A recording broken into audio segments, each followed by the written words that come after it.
السلام علیکم ناظرین، میں ہوں آپ کا ہوسٹ ذیشان جوادی۔ آپ دیکھ رہے ہیں پیام رمضان، اور آج کے ہمارے اس پروگرام کا موضوع ہے روزے دار کے وظائف، اور اسی موضوع پر گفتگو کرنے کے لیے ہمارے ساتھ ایک مرتبہ پھر موجود ہیں مولانا اشرف حسین میر صاحب۔ السلام علیکم قبلہ۔ وعلیکم السلام ورحمۃ اللہ وبرکاتہ۔ قبلہ، آپ کا بہت شکریہ کہ آپ نے اپنے قیمتی وقت سے ہمیں ٹائم دیا اور ہماری گزارش پر حاضر ہوئے۔ شکریہ۔ قبلہ، آج کے ہمارے اس پروگرام کا پہلا سوال یہ ہے کہ روزے دار کے وظائف بیان فرمائیں۔ ماشاء اللہ۔ اعوذ باللہ من الشیطان الرجیم، بسم اللہ الرحمن الرحیم۔ اما بعد فقط قال تبارک و تعالی فی کتابہ المجید و فرقانہ الحمید و قولہ الحق۔ بسم اللہ الرحمن الرحیم۔ قال رسول اللہ صلی اللہ علیہ وآلہ وسلم افضل الاعمال فی ھذا الشہر الورع فی محارم اللہ۔ ماشاءاللہ۔ سب سے پہلے آپ کا میں بہت مشکور و ممنون ہوں، اپنے بندے ناچیز کو اپنے اس پلیٹ فارم پہ دوبارہ ایک اور موقع فراہم کیا۔ ماشاءاللہ، اس کا میں آپ کا بہت ہی شکر گزار ہوں، اور آپ کا ٹیم ورک کا بھی میں مشکور و ممنون ہوں جنہوں نے بندے ناچیز کو یہاں مدعو کیا۔ بہت شکریہ۔ اس کے بعد آپ نے جو ٹاپک دیے ہیں روزے دار کی وظائف، تو رسول خدا صلی اللہ علیہ وآلہ وسلم ارشاد فرماتے ہیں، مولا علیہ الصلوۃ والسلام نے جب کہا یا رسول اللہ، ماہ مبارک رمضان میں سب سے افضل ترین چیز کیا ہے؟ ماشاءاللہ۔ تو رسول خدا نے فرمایا افضل الاعمال فی ھذا الشہر۔ ماشاءاللہ۔ اس ماہ مبارک کے رمضان میں افضل ترین جو عمل ہیں الورع فی محارم اللہ، ماشاءاللہ، اپنے آپ کو گناہوں سے دوری رکھنا۔ ماشاءاللہ، یہ ہے۔ ماشاءاللہ۔ اگر پیغمبر اسلام چاہے تو امام علی علیہ الصلوۃ والسلام کے سوال میں یہ کہہ سکتے تھے نماز افضل ہیں ماشاءاللہ، جو دین کا ستون ہے، یہ نہیں فرمایا۔ جی، حج افضل ہیں جو عبادتوں کا مرکز ہیں، ماشاءاللہ، یہ نہیں فرمایا۔ بلکہ صدقہ دینا جی، افضل عمل، یہ نہیں فرمایا۔ حج، زکوٰۃ، خمس، ان تمام چیزوں کو افضل اعمال نہیں فرمایا، بلکہ کیا کہا؟ الورع فی محارم اللہ، یعنی اپنے آپ کو گناہوں سے دوری رکھنا۔ ماشاءاللہ، جب تک آپ گناہوں کے اس دلدل سے نہیں نکلے گا، اس وقت تک آپ کی عبادت تکمیل نہیں ہوگی۔ ماشاءاللہ، اگر آپ گناہ کر رہے ہیں اور روزہ بھی رکھ رہا ہے، نامحرم کو بھی دیکھ رہا ہے، تو پھر آپ کا روزہ تو نہیں ہو۔ سب سے پہلے اپنے آپ کو خداوند متعال کی معصیت کے خلاف نہیں جانے، آپ نے معصیت خدا کو اپنانا نہیں ہے۔ ماشاءاللہ، اپنے آپ کو خدا کی دیے ہوئے احکامات الہی کو بجا لانا، اور انہیں جس طرح سے بجا لینا جس طرح خداوند متعال چاہتے ہیں، ماشاءاللہ، اور اس کی عبودیت بندگی کرنا۔ آپ نے ماشاءاللہ، اصل انسان یہ ہے۔ روزے دار کی وظائف یہ ہیں کہ خود کو اپنے آپ کو گناہوں سے دوری رکھیں، جی، اور خداوند متعال جن چیزوں کو ترک کرنا چاہتے ہیں ان چیزوں کو ترک کرنا، جن کو بجا لانے کا حکم دیتے ہیں ان چیزوں کو بجا لانا۔ یہ روزہ دار کے وظائف میں سے ایک وظائف ہے۔ اپنے آپ کو گناہوں کی طرف نہیں جانا، کبھی بھی راغب نہیں ہونا۔ ماشاءاللہ، اور دوسرا روزہ دار کی وظائف میں سے ایک وظائف ہیں اپنی نگاہوں کو نامحرم سے بچانا۔ ماشاءاللہ، سب سے مین وجہ یہ ہے، یعنی جہاں بھی آپ دیکھنا چاہو، آپ نے سب سے پہلے یہ دیکھنا ہے میں کس چیز کی طرف دیکھ رہا ہوں، آیا میں جس چیز کی طرف دیکھ رہا ہوں آیا اس میں خداوند متعال راضی ہے کہ نہیں؟ جی، آیا میں جس چیز کو دیکھنا پسند فرماتا ہوں آیا خدا اس کو پسند کرتے ہیں کہ نہیں؟ جی، تو سب سے پہلے ہمیں اپنے نگاہوں کو ان چیزوں کی طرف نہیں دیکھنا جن کی طرف خداوند متعال دیکھنا پسند نہیں فرماتے، خصوصاً روزہ دار کے لیے۔ جی، رسول خدا صلی اللہ علیہ وآلہ وسلم ارشاد فرماتے ہیں روزہ دار کے لیے ضروری ہے کہ وہ اپنے نگاہوں کو نامحرم سے بچائیں۔ جی، تو رسول خدا ارشاد فرماتے ہیں جو شخص کسی نامحرم عورت کی طرف اگر آپ اس کی نگاہ کریں تو قیامت کے دن اس کی آنکھوں کو آگ کے کیلوں سے بھر دے گا۔ اللہ، تو ہمیں یہی چاہیے کہ نامحرم کی طرف اپنے نگاہ کو نہ کریں۔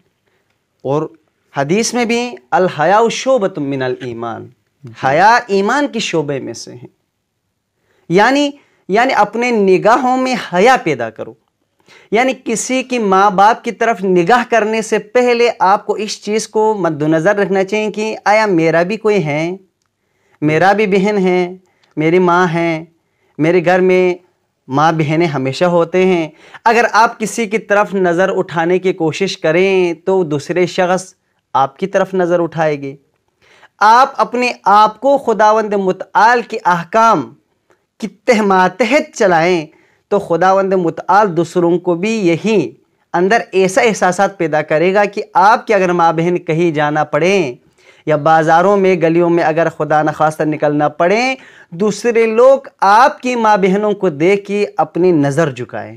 ماشاءاللہ، یہ سب سے کبھی اپنی نظر کو اونچا نہیں کرنا اور دوسرے ماں بہنوں کی طرف نگاہ کرنے کی کوشش نہ کرنا۔ اگر آپ نگاہ کرنا چاہیں تو اپنی بہن کو یاد رکھنا، اپنی ماں بہن کو یاد رکھنا آپ کے لیے ضروری ہے۔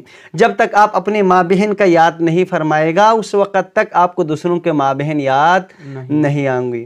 اور روزے دار کے وظائف میں سے جو تیسری وظائف ہیں، اپنے کانوں کو حرام آوازوں سے بچانا، اپنے کانوں کو حرام آوازوں سے بچانا، مثلا غنا، گانا، غیبت، حسد، چغلی، تہمت، ان تمام چیزوں سے اپنے آپ کو بچانا ہے۔ جیسے کہ حدیث میں ارشاد فرمایا ہے الغیبت اشد من الزنا، غیبت یعنی زنا سے بھی بڑی گناہ ہے، تو ہمیں ان چیزوں سے روکنے کی ضرورت ہے۔ اور جو روزے دار کی وظائف میں سے کہ قرآن کی تلاوت، قرآن مجید کی کثرت سے تلاوت کیا کرے۔ اگر کوئی شخص قرآن کی تلاوت کرتے ہیں، قرآن کے رموز و اوقاف سے اس کو اتنا آشنا نہیں ہے، تو اس کے لیے چاہیے جتنا وہ جانکاری رہتے ہیں اتنی حساب سے وہ تلاوت کریں۔ کہ اب سپارہ ختم کرنے کے چکر میں پورا میں نے ماہ مبارک رمضان میں میں نے 10 سپارے ختم کر دیا، 20 مرتبہ کیا، 40 مرتبہ، اس کا کوئی فضیلت نہیں ہے۔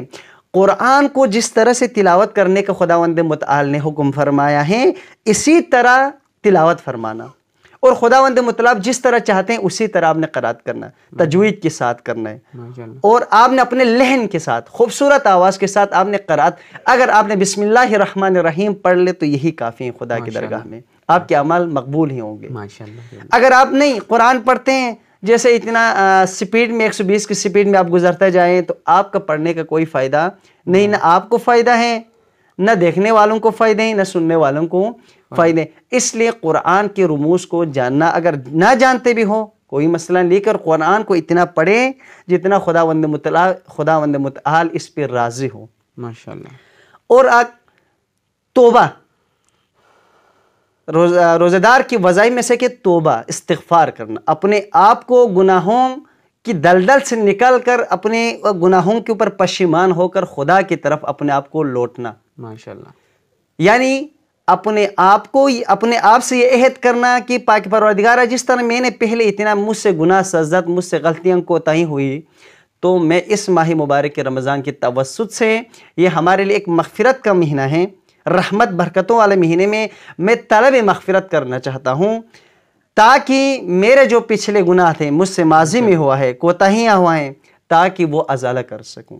اگر کوئی شخص، پہلے بھی آئے حدیث میں ارشاد فرمائے، کوئی شخص اس ماہ مبارک رمضان میں اپنے گناہوں کا ازالہ نہ فرمائے تو وہ شقی ترین انسان ہے، بدبخت ترین انسان۔ تو پھر آگے آئے غیبت، ایک غیبت ہے، غیبت کے بارے میں ہم بحث نہیں فرماتے۔